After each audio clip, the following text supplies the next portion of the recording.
जय शिवराय दादा.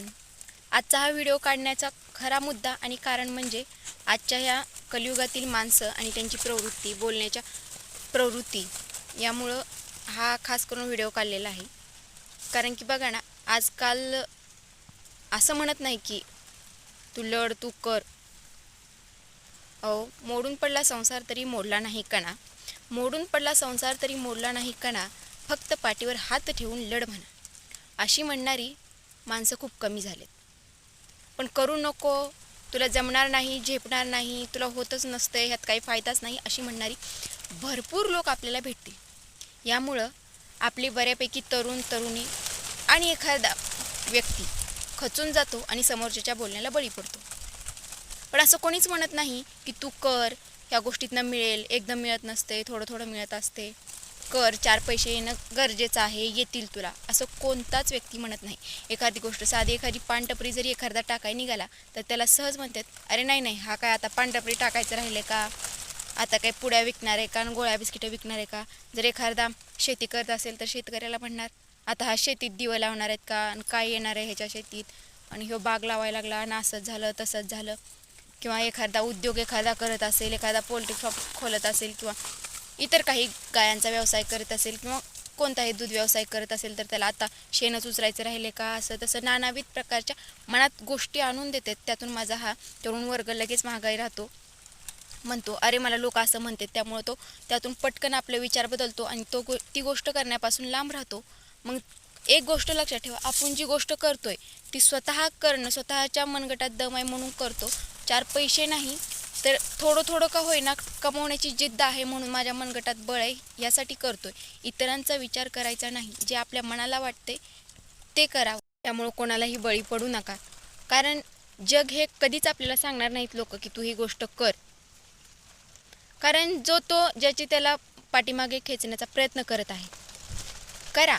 आईबापाच्या जीवावर राहू नका. आईबाप किती दिवस करणार आहेत आपले, त्यांनाही प्रत्येक आईबापाला वाटत असतं आपल्या मुलांनी काहीतरी 4 पैसे कमावे. आईबापाची कितीही संपत्ती असू द्या, पण मुलांनी आईसाठी आणलेली पहिली साडी स्वतःच्या कमाईतून आणि बापासाठी पहिल्यांदा घेतलेली चप्पल आयुष्यभर बापाला लक्षात राहते.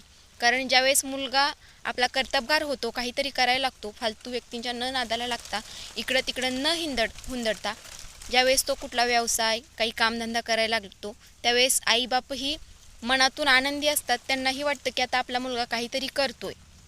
त्यामुळं कुणाच्या बोलण्याला बळी पडू नका. आणि प्रत्येक पालकानेही आपल्या मुलाला समजून घेतलं पाहिजे. त्याला करण्यासाठी एखादा व्यवसाय करत असेल त्याच्यासाठी त्याला मदत करणं गरजेचं आहे. किंवा पालकांनाही कुणी ना कुणी म्हणत असते, आता हाच राहिलं आहे का, काही त्यात परवडत नाही, कुठं टाकू देता.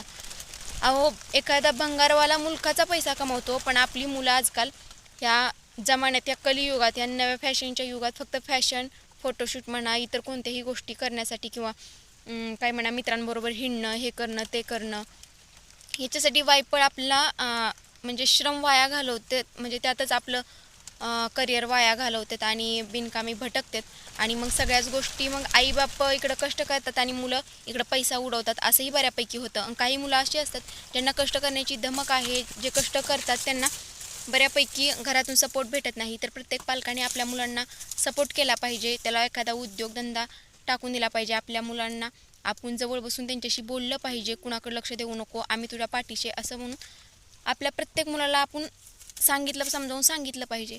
कारण आत्ता जसं पाहत गेलं तसं माणूस काही ना काही करण्याच्या नादात आपल्या मुलाला कोणताही व्यवसाय करण्यासाठी किंवा कोणताही धंदा, एखादा काही उद्योग म्हणा, काही म्हणा, एखादं दुकान म्हणा, काही करण्यासाठी त्यांना पालकांनी सपोर्ट करावा, जेणेकरून मुलंही आपली चांगल्या मार्गाला लागतील. आणि आजकाल तुम्ही पाहताय बरीचपैकी मुलं, आजकालची तरुण पिढी व्यसनाच्या आहारी गेलेली दिसते. याच्या नादानी त्याच्या नादानी ड्रिंकिंग करतात, तंबाखू, कुठं पुड्या वगैरे वगैरे काही असेल ते असेल, बिनकामी इकडं हिंड तिकडं हिंड असं पाहतोय आपण, बऱ्यापैकी पाहतोच.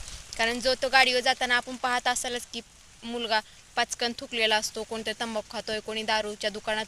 तरुण पिढी आहे, बघताय.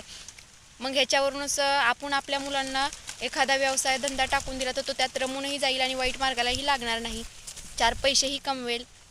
त्यामुळं नंतर आजकाल एकतर मुलींची पहिलीच आईबाप मुलींच्या घरचं बघून, मुलाच्या घरचं बघून देतात, आमची मुलगी ह्याला पाहिजे त्याला पाहिजे, शेती असली पाहिजे, नोकरदार असली पाहिजे. आणि आजकाल ह्यामुळं कोणतीही गोष्ट करताना आपल्या मुलाला आपण काहीतरी व्यवसाय वाईट मार्गाला न लागता त्याला आपण आधीच काहीतरी चांगलं सांगून बसून बोलून त्याला प्रत्येक गोष्ट ही करणं गरजेचं आहे. आणि माझ्या तरुण भावांनी पण एक गोष्ट लक्षात ठेवली पाहिजे, आपल्या आईबापांचा चेहरा समोर ठेवून आपल्या आईबापाची इज्जत गावामध्ये काय आहे, लोक काय म्हणतात याचा विचार करून आपण आपली इमेज आपण राखून ठेवायची आपल्या आईबापाची. आणि आपलं कर्तृत्व हे सगळ्यांनाच दावणं. पाहुणेरावळे म्हणा की हे पाहुणेरावळे काहीच कामाचे नसतात. कोणताही मित्र कधीच येत नाही. ज्यावेळेस वरती जातो त्यावेळेस फक्त खांद्यावर नेण्यासाठी येतात. आणि त्यामुळे आपण 4 पैसे कमवणं गरजेचं आहे. साधी आजकाल पाण्याची बॉटलसुद्धा कोणी देत नाही फुकट, साधा चहाचा कपही देत नाही. मग यावरून विचार करा, पैशाला खूप महत्त्व आलेलं आहे. त्यामुळं आपण काहीतरी व्यवसाय करणं, इकडं तिकडं बिनाकामाचं न हुंदडणं आणि आपण काहीतरी करून दाखवणं, एवढी जिद्द मनात ठेवायची. आणि काही करत असताना एखादी गोष्ट करत असताना कोणाच्याही बोलण्याचं म्हणा लक्ष देऊ नका. कारण लोक कधीच सांगणार नाही की तुम्ही ही गोष्ट कर, हे चांगलं आहे, करतोय तर बरं आहे. लोक नावच ठेवत असतील, करूच नको म्हणत असतील. पण आपण आपला आईबापांचा चेहरा समोर ठेवून प्रत्येक गोष्ट करणं गरजेचं आहे. आपल्या परिवाराचं स्वप्न बघायची आपण, हे बघून आपण त्यांची स्वप्न, निदान आपलं स्वप्न जे आपल्या मनात होतं ते पूर्ण नाही होऊ शकलं म्हणून निदान इतरांची स्वप्न आपण पूर्ण करणं गरजेचं आहे. कारण कधी कधी असा विचार पडतो, आजकाल जर छत्रपती शिवाजी महाराजांच्या काळातले जर मावळे असते तर काय झालं असतं मला सांगा. तानाजी मालुसरे, येसाजी कंक, जीवामाल हे जर असते तर काय झालं असतं. आजकालच्या ह्या तरुण पिढीत इतके बेकार झाले का नाही, एखाद्याला सुखाने जगूच देत नाही. कारण की एखादा जर काम करत असेल, एखादा काही व्यवसाय करत असेल तर त्याला पटकन फोन करून बोलवणे किंवा त्याला तिथं न्यायला येणे, जाऊ आपण पार्टी करू, असं करू तसं करू, त्याच्याच पैशाला चुना लावणे. त्याला कळतही की नाही की त्याचे मित्र किंवा इतर फालतू लोक त्याला कसा बर्बाद करतात हे त्याला समजत नाही, व्यसनाच्या आहारी घालतात. त्यामुळं इतरांच्या कोणत्याच बोलण्याला बळी पडू नका, इतरांच्या नादी लागू नका. स्वतःचं जे आहे ते स्वतः बघा. कारण की जर मला सांगा, आता जर छत्रपती शिवाजी महाराजांचा काळ असता, कलियुगात ह्या असते, तर हे तानाजी मालुसरे हे असते, तर आज माझा तानाजी मालुसरे जर आज गड सर करत असता तर खालून एखाद्या मित्रांनी कॉल केला असता, अरे कुठे तानाजी, तो गड सर करतोय, ये इकडे खाली ढाब्यावर जाऊन पार्टी करतो. काय त्या राजासाठी लढायचंय. कारण अशी म्हणणारी आता भरपूर झालेत. पण असं कुणीच म्हणणार नाही की तू गड सर कर, आम्ही तुझ्या पाठीशी आहे, जर तुला अजून सैन्य लागलं तर आम्ही घेऊन येतो, असं म्हणणारे नाहीत.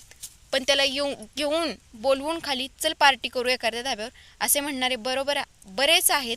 कारण की एखाद्याला म्हणतील चल इकडं ह्या पक्षात जाऊ, त्या पक्षात जाऊ असं करून पक्षातल्या एखाद्या नेत्याच्या मागं फिरवून तो झालाच बरबाद. कारण तो आता पुढाऱ्याच्या मागं हिंडतोय असं म्हणायचं, टाईट कपडे घालायची आणि विषय सुटला इथंच.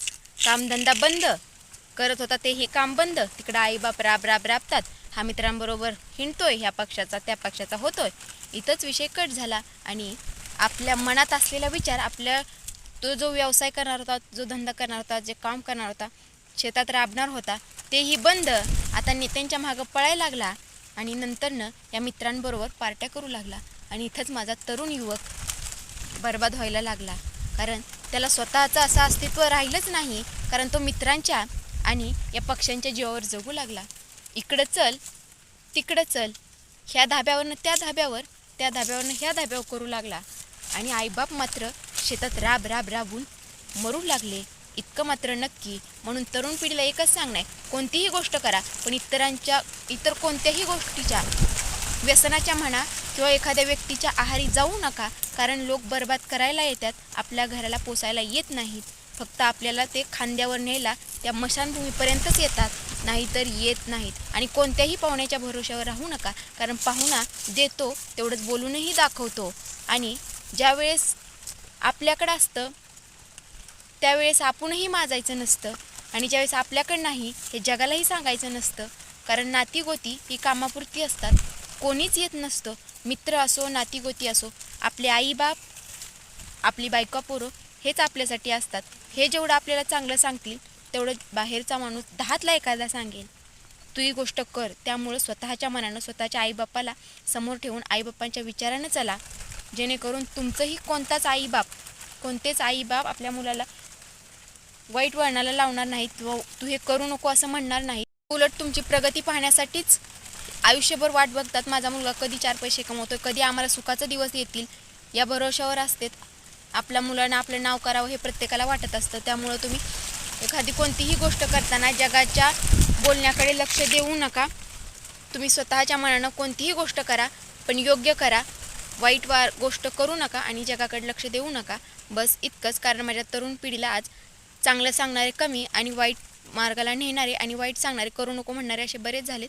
त्यामुळं कोणाकडेही लक्ष न देता स्वतः कोणतीही गोष्ट मन लावून आणि जिद्दीनं करा. बस इतकंच.